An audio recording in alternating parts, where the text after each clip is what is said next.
ವಂದನೆಗಳು. ಇವತ್ತಿನ ದಿವಸ GPF ಅಧ್ಯಕ್ಷರು ಮೂರನೇ ತರಬೇತಿ ಪರಿವರ್ತನೆ ಹೆಜ್ಜೆ ಅಂತ ಐತ್ರಿ. ಪರಿವರ್ತನೆ ಹೆಜ್ಜೆ ಅಂದ್ರೆ ನಾವು ಬಂದಿರೋದು ನಮ್ಗೆ ಏನು ಒಂದಿಷ್ಟು ಗೊತ್ತಿದ್ದಿಲ್ಲ. ನಾವು ಅಧ್ಯಕ್ಷ ಅಂದ್ರೆ ಏನೇನು ಬಿಡು ಬರೀ ಒಂದು ಸೈನ್ ಮಾಡೋದು ಕಳ್ಸೋದು ಹಿಂಗೆ ತಿಳ್ಕೊಂಡಿದ್ರು ಎಲ್ಲರೂ ಕೂಡ.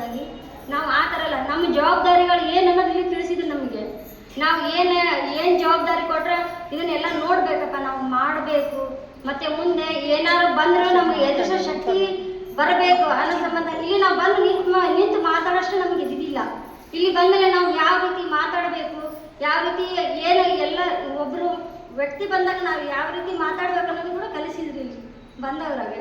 ಮತ್ತು ನಾವೆಲ್ಲರೂ ಈಗ ಒಂದು ಮೀಟಿಂಗ್ ಅಂತ ಮಾಡಿರ್ತೀವಿ ನಾವು. ಅಲ್ಲಿ ಹೋದರೆ ಒಬ್ಬೊಬ್ಬರು ಒಂದೊಂದು ಥರ ಇರ್ತಾರೆ. ನೀನು ಹಿಂಗಂತ ಬರೋ ಕ್ವಶನ್ ಮಾಡ್ತಿರ್ತಾರೆ. ಅವ್ರಿಗೆಲ್ಲ ಸಮಾಧಾನ ಹೆಂಗೆ ಮಾತಾಡ್ಬೇಕು ನಾವು ಅನ್ನೋದು ಇಲ್ಲಿ ಬಂದಮೇಲೆ ನಾವೆಲ್ಲ ತಿಳಿದುಕೊಂಡು ಶೋಭಾ ಮೇಡಮ್ ಅವ್ರು ಆಯಿತು, ಮತ್ತು ಬಸವರಾಜ್ ಸರ್ ಆಯಿತು, ವೆಂಕಪ್ ಸರ್ ಆಯಿತು, ನೀವು ಹಿಂಗೆ ಇರಬೇಕು, ನೀವು ಈ ಥರ ಮಾಡಬೇಕು ಅನ್ನೋದು ಭಾಳ ಸಹ ವಿಸ್ತಾರವಾಗಿ ಹೇಳಿದ್ರು ನಮಗೆ. ನಾವು ಮುಂದೆ ಅಂತ ಮಾಡ್ಬೇಕಂದ್ರೆ ನಮಗೂ ಮನೋಭಾವನೆ ಹುಟ್ಟಿದ್ದು. ನಾವು ಹಿಂಗೆ ಮಾಡೋಕತ್ತೀವಲ್ಲ, ನಮಗೆ ನಾವೊಂದು ಪರಿವರ್ತನೆ ಮಾಡ್ಕೊಂಡಿವಿ ಬಂದ ಮೇಲೆ. ಮತ್ತು ನಮ್ಮ ಜೀವನದಲ್ಲಿ ನಾವು ಅಳವಡಿಸ್ಕೋಬೇಕು ಅನ್ನೋದು ಹೇಳಿದ್ದು. ನನಗೆ ಇಲ್ಲಿ ಬಂದಮೇಲೆ ನಾನು ಇನ್ನೂ ಏನೋ ಮಾಡಬೇಕಲ್ಲ, ಮುಂದೆ ಇನ್ನೂ ಜನರಿಗೆ ಭಾಳ ಒಳ್ಳೇದು ಮಾಡಬೇಕು ಅನ್ನೋದು ನನಗೆ ತಿಳಿತಿಲ್ಲಿಗೆ. ನಾನು ನಮ್ಮ ಮನೆಗೆಲ್ಲ ನನ್ನ ಹಿಂದೆ ಹೋಗ್ತೇವೆ. ನಾನು ಮುಂದೆ ಬರ್ಬೇಕಂದ್ರೆ ಏನು ಹೋಗೇ ಮಾಡ್ತೀನಿ. ಜನರು ಹಿಂಗೆ ಬೈತಾರೆ ನನಗೆ, ಯಾಕೆ ಅವ್ರು ಕೂಡ ಎದಕ್ಕೆ ಅನಿಸ್ಕೊಂತೀನಿ ಅಂತ. ಅವ್ರು ಜನರು ಅನ್ನಲಿ ಅಂದರೆ ನನ್ನ ಬೆನ್ನು ನನಗೆ ಕೊಡಂಗಿಲ್ಲ ಅನ್ನೋ ಸಂಬಂಧ ನಾನು ಮಾಡಬೇಕನ್ನೋ ಉದ್ದೇಶಕ್ಕೆ ಈ ಸಂಜೀವಿನಿ ಒಕ್ಕೂಟಕ್ಕೆ ಸೇರೀನಿ.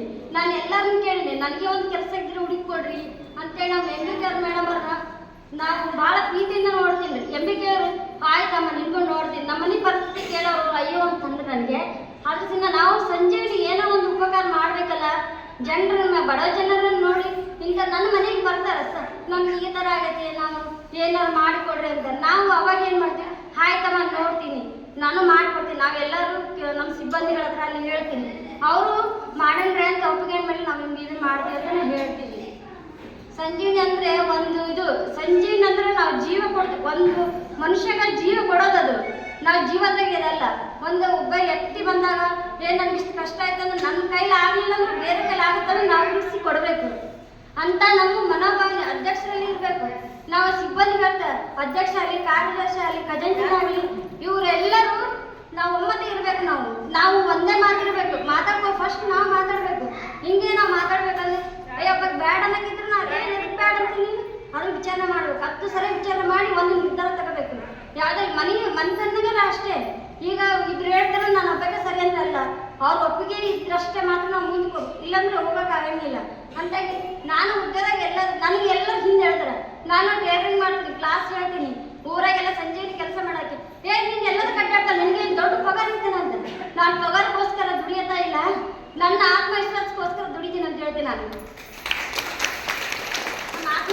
ನಾವು ಬೇರೆ ನನ್ನ ಕೆಟ್ಟ ಹೆಸರು ಇಟ್ಟರು ನೀ ಕೆಟ್ಟ ಹೆಸರು ಇಡ್ತಿದ್ದಿ, ಆದ್ರೆ ಮುಂದೊಂದು ದಿನ ನಾನೇ ನಿಮ್ಗೆ ಉಪಯೋಗ ಬರೋದು, ಬೇರೆದವ್ರು ಯಾರು ಬರಲ್ಲ ಅಂತ ನಾನು ಹೇಳ್ತೀನಿ. ಹಂಗಾಗಿ ಭಾಳ ಈ ಊರಾಗ ಎಲ್ಲರೂ ಏನನ್ನ ಸಾಧನೆ ಮಾಡ್ತೀವಿ ಬಿಡವ ಎಲ್ಲ ನನಗೆ ಹೇಳ್ತಾರೆ. ಹೇಳಿದ್ರೆ ಏನೋ ನಿಮ್ಮಂಥ ಆಶೀರ್ವಾದ ಅಂತ ಹೇಳ್ತೀವಿ ನಾವು. ಅಷ್ಟು ಮಟ್ಟಿಗೆ ನಾವು ಊರಾಗ ಬಂದು ಸಂಜೀವಿನಿ ಅಂದ್ರೆ ನಮ್ಮ ಊರಾಗ ಏನೇನೋ ತಿಳ್ಕೊಂಡಿದ್ರು. ನಾನು ಸಂಜೀವಿನಿ ಅಂದ್ರೆ ಅಷ್ಟು ಕೆಟ್ಟ ಏನಲ್ಲ, ಒಬ್ಬರಿಗೆ ಉದ್ದು ಇರ್ತದೆ, ಒಬ್ಬರಿಗೆ ಕೆಡಕು ಇರ್ತೈತಿ. ಅಂತಕ್ಕೆ ನೀವು ಸಂಜೀವಿನಿ ಅಂದ್ರೆ ಬಂದ್ರೆ ಅಂದ್ರೆ ನೀವು ಭಾಳ ಎತ್ತರಕ್ಕೆ ಬೆಳಿತೀರ ಅಂತ ಹೇಳ್ತೀನಿ ನಾನು. ಅವರು ನೋಡಿದ್ದಾಯ್ತವ ನನಗಂತ ನೋಡಿದ್ದಾಯ್ತಮ್ಮ, ನೀವು ಕಣ್ಣು ಪರದೆ ಹೇಳ್ದಾರ ಅದನ್ನ ಬಿಟ್ಟು ನೀವು ಹೊರಗೆ ಬರ್ತೀರಿ ಅಂತ ಹೇಳ್ತೀನಿ. ನೀವು ಏನೇ ಸಮಸ್ಯೆ ಬರಲಿ ಎಲ್ಲರಿಗೆಲ್ಲ ಸಾಲ ಕೊಡ್ತಿರ್ತಾರೆ, ಆ ಸಾಲ ಇಸ್ಕೊಂತೀರಿ. ಇಲ್ಲ ನಾನು ಅದು ಕಟ್ಟಲಿಲ್ಲ ಅಂದ್ರೆ ನಮ್ಮ ಸಂಜೀವಿನಿ ಈಗ ತಿಂಗಳಿಗೊಮ್ಮೆ ನಾವು ಸಾಲ ಕೊಡ್ತೀವಿ. ಇಷ್ಟು 1 ಲಕ್ಷ ಕೊಟ್ರಂದ್ರೆ ಇಷ್ಟೇ ದಿನ ತೀರಿಸ್ಬೇಕಂತಂದ್ರೆ ಒಬ್ಬರು ತೀರ್ಸಲಾರ್ದರು ಇರ್ತಾರೆ. ಅದಕ್ಕೆ